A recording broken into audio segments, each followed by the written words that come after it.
So, guys, Istanbul marks 55 years of City's ups and downs to the quest of European glory, and they come back after 55 years to see or try and annex the trophy that has eluded them for 55 years in the club history as Manchester City takes on Inter Milan in the Champions League final 2022-2023 season.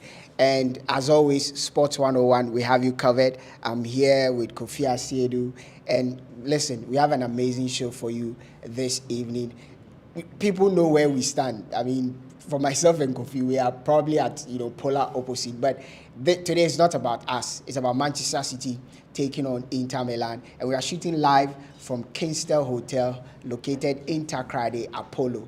If I don't know where you're doing the watching from, but we would entreat you to just make your way to Kingston Hotel and join the team. Let's have fun in watching the game. And we are also live on Tardy FM 99.1. Kofi. Yes. So it's finally here. Yeah. Finally, it's here, and we get to do this at a wonderful location, like you've already pointed out, and it's almost surreal. I mean, if you think about the fact that City have had to go through all of this journey, and I think that it's been very much an unlikely 55 final. 55 years. Yes, 55 years. I mean, their first ever European trophy, like I was telling you, off air, they started their European journey in Turkey. In Turkey. They were coached by Malcolm Allison at the time. They lost 2-1 to Fenerbahce in Turkey. Since then, it took them 48 years to return to the Champions League. And it's been 55 years. They are back in Turkey to probably banish their first ever European defeat on Turkish soil. Well, it's the reason why people think that the Champions League is one of the most difficult trophies to win. Because if you look at the quality of teams that are spread throughout the elite divisions in Europe, if you look at the teams that present challenges year in, year out for would-be opponents, and then you look at the quality of the teams that are in the Champions League, and you look at a team like City, if you look at the genesis of what the City team has become since the takeover of the Mansours, you understand, it's been almost 8+ years, you understand.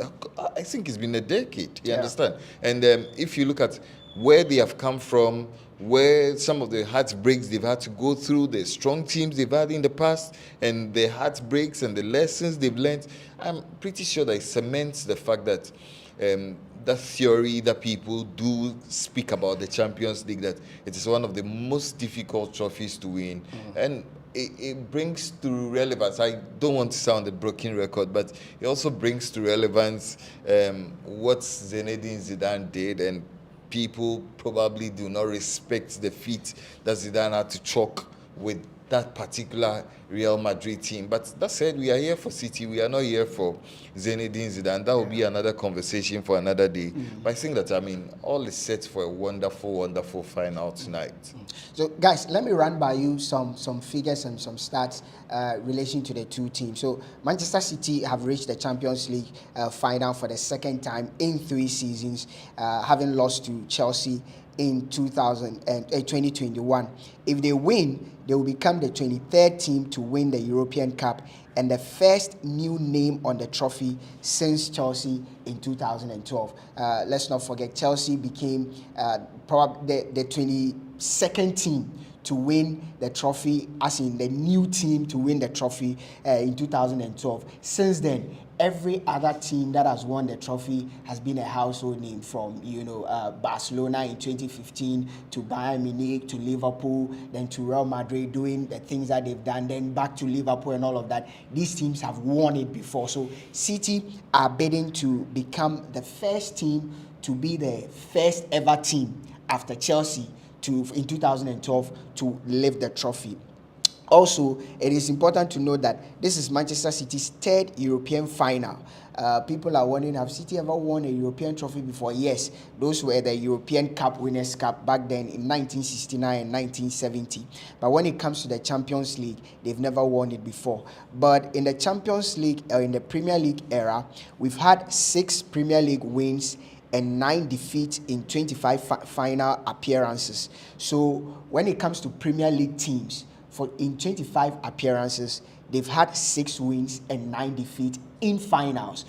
We clearly know that the Spanish teams have been very dominant in terms of lifting the Champions League trophy and winning more finals and having less defeats. So City are hoping to add up to the numbers for the Premier League team. So if Pep Guardiola wins the trophy, he becomes the 6th manager to ever win a European Cup or the Champions League with 2 different clubs. A bit on Manchester's Inter Milan. So Inter have won 3 and lost 2 European Cup finals, with their most recent being against Bayern in 2010, led by Jose Mourinho. So if they win in the final against Manchester City, they will have 4 Champions League titles, level with Ajax and behind Real Madrid, AC Milan, Bayern Munich, Liverpool, and Barcelona.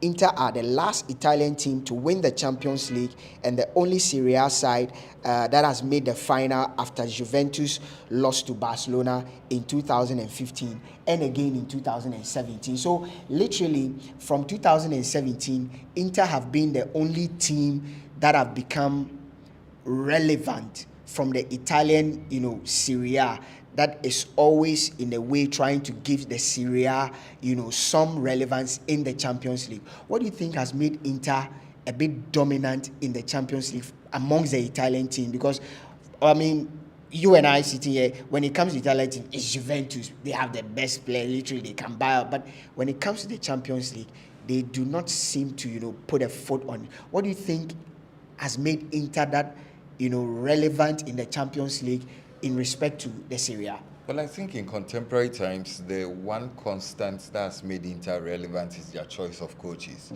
Juventus, for a large part, have stuck with that coach. What's the name of the coach? Massimiliano Allegri.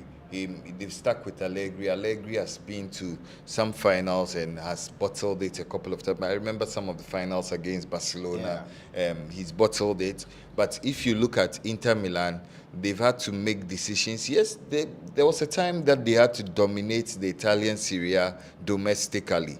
But the choice of Antonio Conte, but the choice of managers in appointing Jose Mourinho particularly is one of the reasons why in that particular season that they won against that Bayern team, against Van Gaal's Bayern, they had to win that treble and do it in the manner they did it. So obviously it tells you the magnitude of the coach's effect when it comes to the Champions League.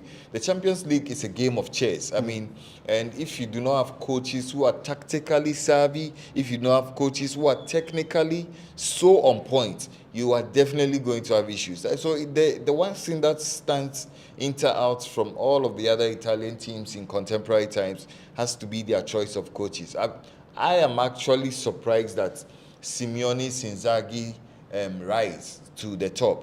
For a long time he used to be with Lazio, and then when Conte had to walk away from the Inter project and had to go on the leave that he went to, Simeone Inzaghi had to come in.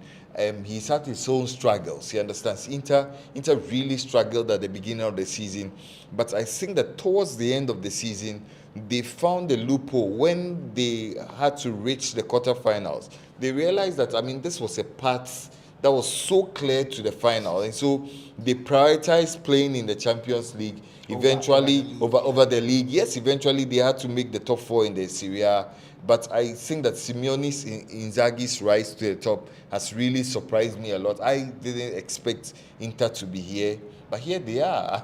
I expected Napoli to be here. You understand? Ordinarily I was expecting Napoli to go all the way to the final. But there again, the dynamics of the Champions League, the indifference when it comes to playing in the domestic league and all of those other little differences have been the reason why Inter have gone on this run.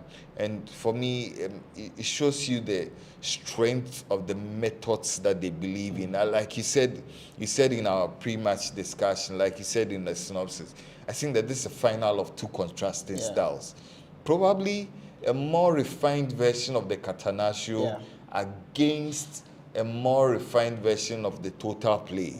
Yes. I think that I agree with you, Kofi. And if you look at, Simeone Inzaghi, he's a typical Italian manager, but he's evolved over the years too. And if you watch how he plays, we've spoken extensively about his 3-5-2, when he's in possession with, Dumfries and DeMarco serving as wing backs, joining up the midfield to have a 5-man midfield with a 3 defensive line. When they lose possession, it reverts to a 5-3-2 formation where DeMarco and Dumfries join the defense. So it's a typical defensive, setup, and it is what has helped him over the years. I remember in their game against AC Milan, I was telling somebody that the reason why Inter will go past AC Milan is because of how solid they've been, defensively, and how good they're able to transition and score. So they are not just able to hold you or prevent you from scoring.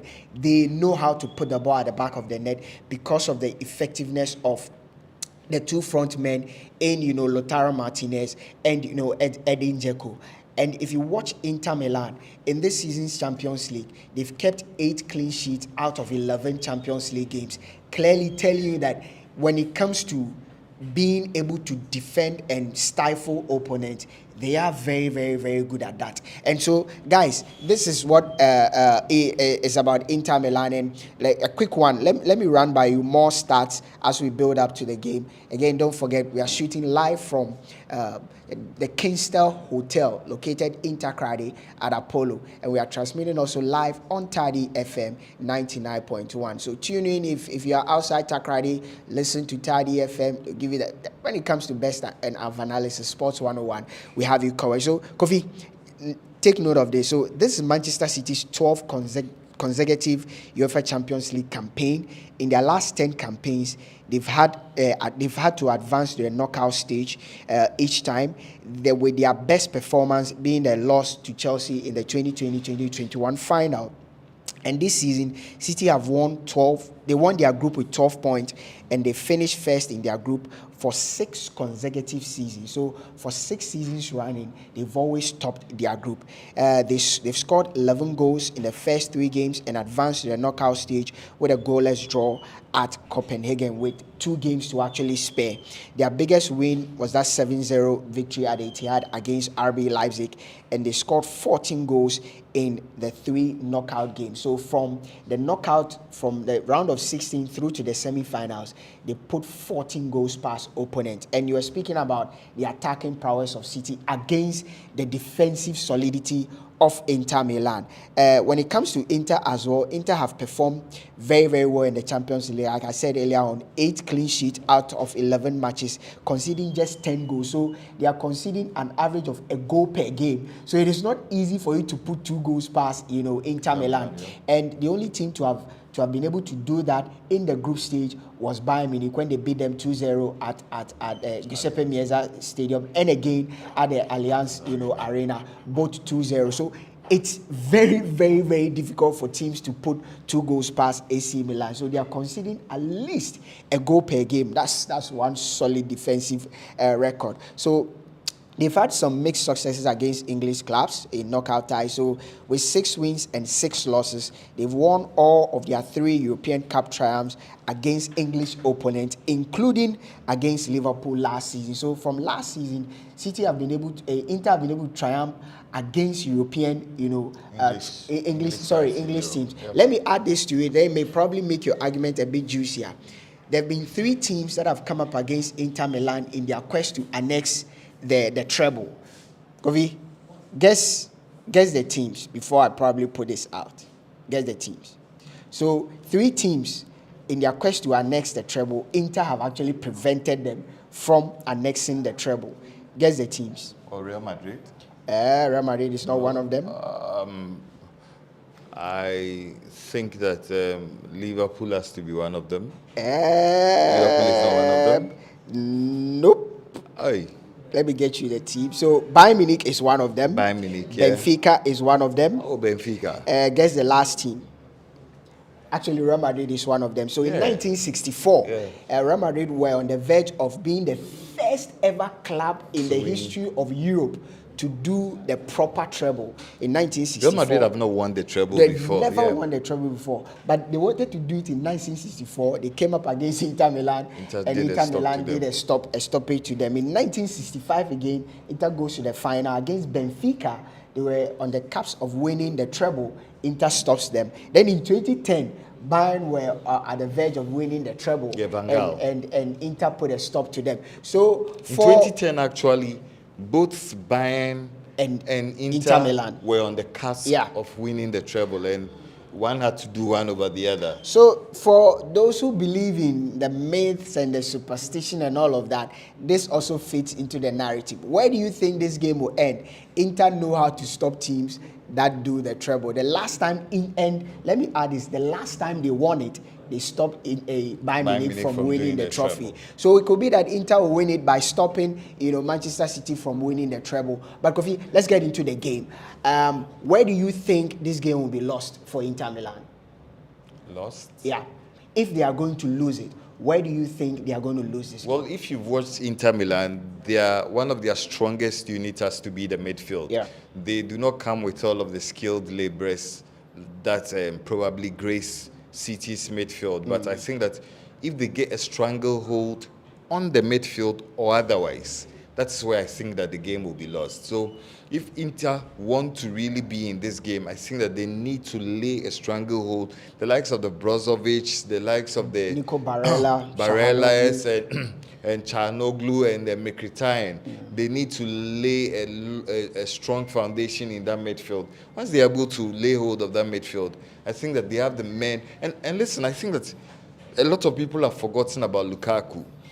He's one of the biggest weapons on the bench for Inter Milan, and so if they're able to lay hold of that midfield, I think that they are about one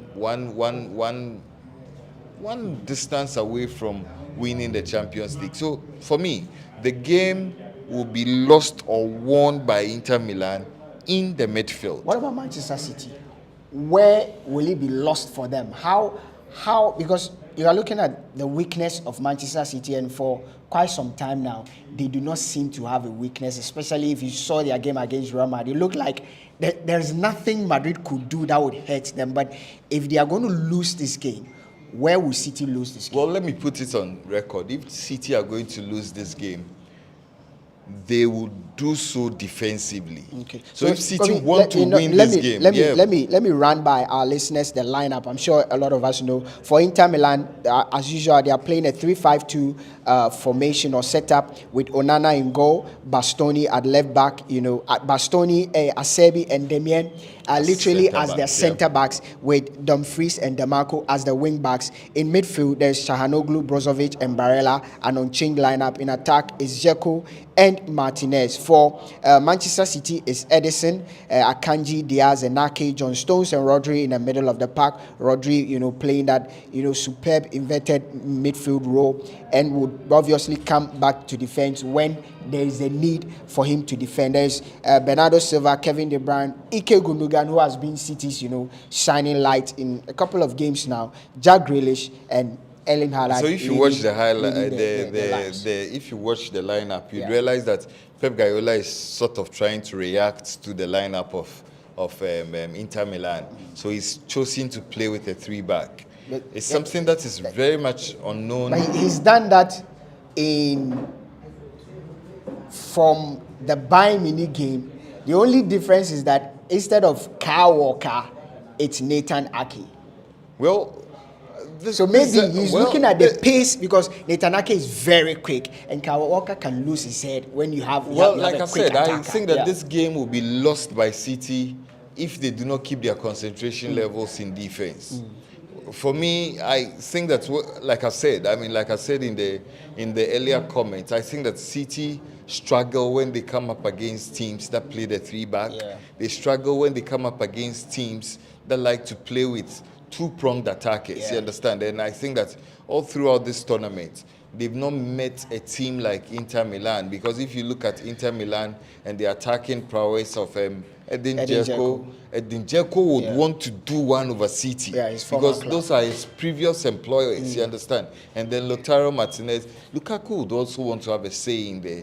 I think that the lineup suggests that this will be a match of brute force. Yeah. And it's about who wants to win it the most. It's about who has the will and the temerity to go on and do the unthinkable. But that said, I'm sticking with my initial... First half prediction. Well, I don't know what will happen in the first half, but I am sticking to that prediction that Inter are going to win by 2-1. Okay, guys. So before we check out and join the live feed for the final of the Champions League, Kofi has already predicted that Inter is winning by, 2-1. But like Kofi said, I think this is going to be a very, very cagey and very tactical game. Pep Guardiola has stuck to his guns, playing the 3-2-4-1 formation with, John Stones and, Rodri in the middle of the pack. Rodri, will do the mop-up. John Stones will be that guy to break the first and second phases of play. Ike Gundogan will be that. Ike Gundogan, Kevin De Bruyne will be the two number 8 operating just behind the striker with, Bernardo Silva and, Jack Grealish operating as the wide guys, hoping to stretch the defense of Inter Milan whenever they lose possession. So it's going to be a very good tactical battle. I want to see, like Kofi said, truth be told, in this season's Champions League, Manchester City have not come up against opposition that set up deep blocks of 2 and opposition that play with 2 strikers of different, qualities. Lautaro Martinez, good hold-up play. Dzeko likewise. I was watching excerpts of Edin Dzeko's goals in the Champions League, and his ability to pick spots in the box and defend, his ability to outmaneuver defense, and is very, very unique. And you could see as a high IQ. Well, for a guy who is 35 plus, I mean, I think that he's come to that stage in his career where he uses more of his brain than brains than bronze. And he's very intelligent. Yeah. Edin Dzeko, he allows Lautaro Martinez to do all of the running. Exactly. And then he is a deadly He finisher. picks the pockets of defenders with ease. So City need to be careful. I don't want to sound a broken record. If City are going to lose this final, it will be that defensively they were not on point in terms of their concentration levels. And I think that I have this gut feeling that Inter Milan are going to win this Thank final. God it's a gut feeling. But like Kofi said, I agree with Kofi. The defensive partnership of Akanji, Ake, and Diaz need to keep their concentration 100%. They need to, because Edin Dzeko's ability to pop in those spaces. And the thing is, if you are playing the 3-back, whenever you lose the ball, it means that Inter are transition, and they're able to transition quick with Hakan Çalhanoğlu. The thing is that they need to ensure that they're able to pick him when he's doing those movements behind the defenders. The thing before we go is that Inter are home with the 3-back. Yeah. This is something that is virtually in their DNA. They've done in the last They've done 2, it 3 time without number. So this is a system that is not too new to Inter Milan. City are trying to play a 3-back in this final. I think it's a huge gamble coming up against a team that has almost perfected the art of playing a 3-back. I think that probably this is another final that Pep Guardiola overthinks, and then he loses it. Like I said, myself and Kofi are always at polar opposites. But like I've told you, when this season Champions League started, and I'm still sticking to my guns. City, I saw City's hands on the trophy, and they are winning it with ease. It would not be your beautiful, exciting Champions League final like what Barcelona did to Manchester United in 2009 and 2011, whitewashing them. But guys, join the live feed. We'll be back after the first half and post-match analysis. This is Sports 101. I'm doing this with Kofi Asiedu. We are live at the Kingston Hotel located in Takrady Apollo. Join us, guys. We'll see you later.